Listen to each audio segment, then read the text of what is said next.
Hello, আসসালামু আলাইকুম। সবাইকে টিয়া হাবের পক্ষ থেকে শুভেচ্ছা। আপনি স্ক্রিনে যে শেয়ারটির চার্ট দেখতে পাচ্ছেন সেটি হলো জিএমআই হসপিটালের উইকলি চার্ট। আপনার জিএমআই হসপিটাল শেয়ারটি আপনারা দেখতে পাচ্ছেন যে 2022 সালের ৩রা এপ্রিল থেকে ২৭শে মার্চ থেকে অবশ্য প্রথম লেনদেন শুরু হয়। লেনদেন শুরু হওয়ার ১ মাস ১.৫ মাসের মধ্যেই কিন্তু শেয়ারটি মোটামুটি ৳১০০.96 এই লেভেলে চলে যায় আরকি।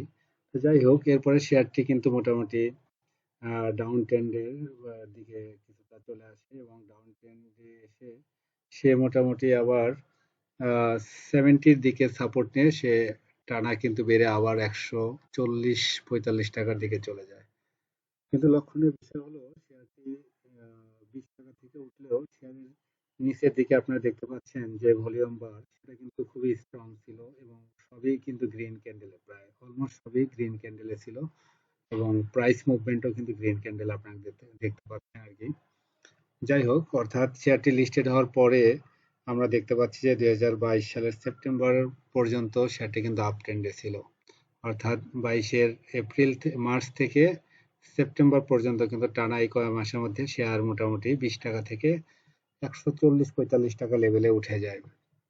এরপরে শেয়ারটি কিন্তু ২০২২ অক্টোবর থেকে ডাউন ট্রেন্ডে চলে আসে এবং ডাউন ট্রেন্ডে ১৪০ থেকে কিন্তু শেয়ারটি অলমোস্ট 70 র দিকে চলে আসে, অর্থাৎ প্রায় 50% কারেকশন হয়ে যায়। কিন্তু লক্ষণীয় বিষয় হলো যে কারেকশনের সময় কিন্তু তার ভলিউম কিন্তু খুবই কম থাকে। আপনারা দেখতে পাচ্ছেন নিচের দিকে ভলিউম বারগুলো কিন্তু খুবই কম। এরপরে শেয়ারটি একটা সাইডওয়ে মুভমেন্ট করে। আপনারা দেখতে পাচ্ছেন ২০২৩ এর ফেব্রুয়ারি থেকে অলমোস্ট ২০২৩ এর অক্টোবর পর্যন্ত প্রায় ৭-৮ মাস কিন্তু একটা সাইডওয়ে মুভমেন্ট ছিল। সাইডওয়ে মুভমেন্টে থাকলেও শেয়ারটি কিন্তু 75 এর নিচে কিন্তু আসতে দেয়নি। অর্থাৎ 75 কে সে একটা স্ট্রং সাপোর্ট জোন তৈরি করেই কিন্তু তার উপরে অবস্থান করছিল। তবে ২০২৩ এর অক্টোবরের পর থেকে সে কিছুটা ডাউন ট্রেন্ডে চলে আসে এবং ২০২৪ এর ফেব্রুয়ারি থেকে আমরা দেখতে পাচ্ছি একটা ভালো ডাউন ট্রেন্ড, অর্থাৎ ৭৫ থেকে অলমোস্ট শেয়ারটি কিন্তু 60 র দিকে চলে আসে।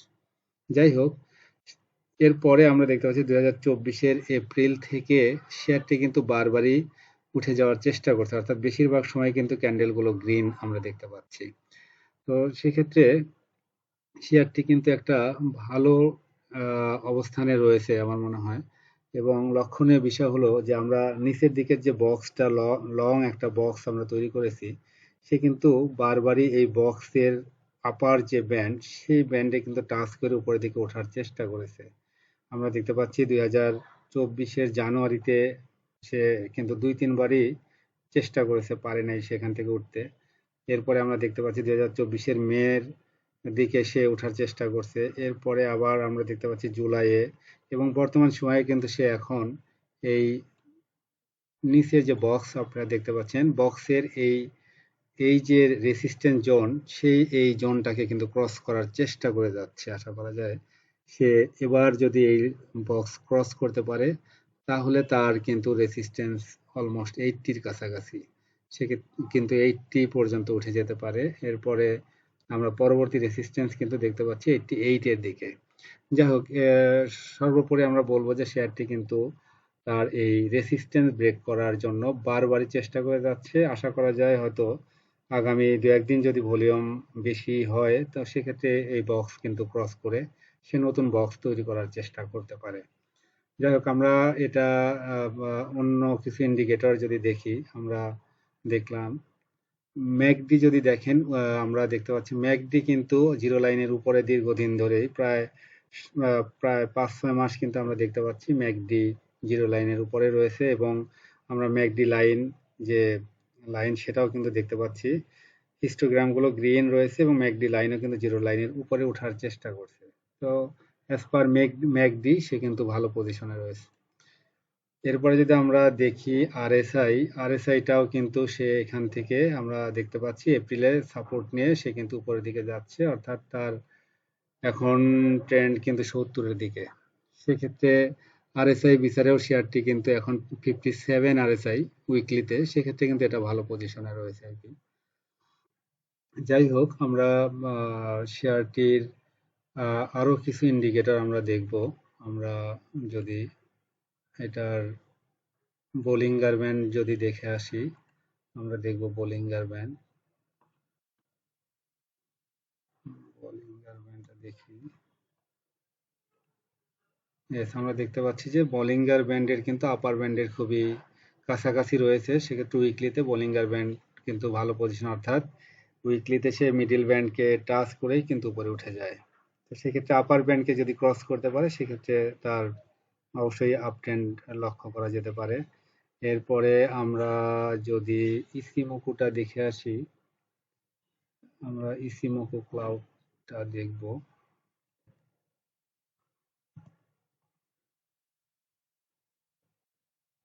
Yes, আমরা ইচিমুকুটা দেখি। ইচিমুকুতে এখানে কিন্তু তার রেসিস্ট্যান্স লেভেলে রয়েছে। আপনারা দেখতে পাচ্ছেন ইচিমুকু ক্লাউড কিন্তু একটা স্ট্রং রেসিস্ট্যান্স জোন, আপনারা সবাই জানেন।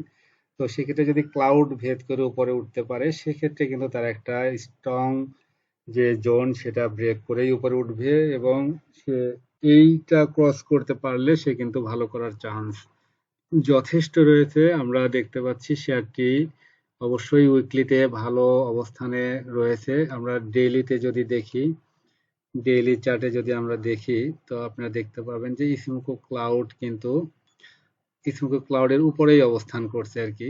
আপনারা ডেইলি চার্টে দেখতে পাচ্ছেন যে ইসিমোকো ক্লাউডের উপরে শেয়ারটির বর্তমান প্রাইস অবস্থান করছে আর কি। যাই হোক, সেক্ষেত্রে এটিও একটা ভালো পজিশন। যাক, সর্বোপরি শেয়ারটি আসলে ভালো পজিশনে রয়েছে ইনশাল্লাহ। যদি মার্কেট ভালো থাকে, যেহেতু নতুন আমাদের বিসিকের চেয়ারম্যান উনি জয়েন করেছে, সেক্ষেত্রে সবাই নতুন ভাবে আমরা হোপফুল যে মার্কেট ভালো হবে। সেক্ষেত্রে এই ফান্ডামেন্টাল শেয়ারগুলো অবশ্যই ভালো করার অনেক চান্স রয়েছে। যাই হোক, শেয়ারটি আপনারা এখানে দেখতে পাচ্ছেন এভারেজ লাইনের কিন্তু উপরে অবস্থান করছে আর কি, এবং নিচে আমরা দেখতে পাচ্ছি বড় বড় দুইটা ক্যান্ডেলে কিন্তু ভলিউম পেয়েছে। অর্থাৎ আমরা একটা ক্যান্ডেল দেখতে পাচ্ছি 8ই আগস্ট, এই দিন কিন্তু অনেক বড় একটা ভলিউম হয়, এবং আজকেও কিন্তু একটা বড় ভলিউমে আপ ট্রেন্ডে চলে যায়। এখন আগামীকাল যদি ভলিউম আরো বাড়ে তো সেক্ষেত্রে শেয়ারটির একটা নতুন প্রসপেক্ট দেখা যেতে পারে।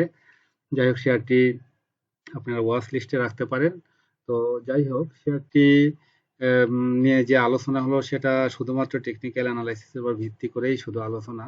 তো সেক্ষেত্রে আসলে এটা কোনো বাই বা সেল নির্দেশনা নয়। আপনারা অবশ্যই আহ, আম, আহ, নিজে জেনে বুঝে বিনিয়োগ করবেন, এবং শেয়ারটির অবশ্যই ফান্ডামেন্টাল যে ইস্যুগুলো আছে, লাইক ইপিএস, তারপর নায়াব, এই বিষয়গুলো অবশ্যই, যেহেতু টেকনিক্যাল অ্যানালাইসিসের মধ্যে আসে না, যার কারণে আমি আসলে আলোচনা করিনি। সেক্ষেত্রে আপনারা এই যে বিষয়গুলো আসলে একটু বিবেচনা করে তারপরে বিনিয়োগ সিদ্ধান্ত নেবেন। জেনেও বুঝে বিনিয়োগ করবেন ইনশাল্লাহ। সবাই ভালো থাকবেন। সবাইকে ধন্যবাদ। Thank you.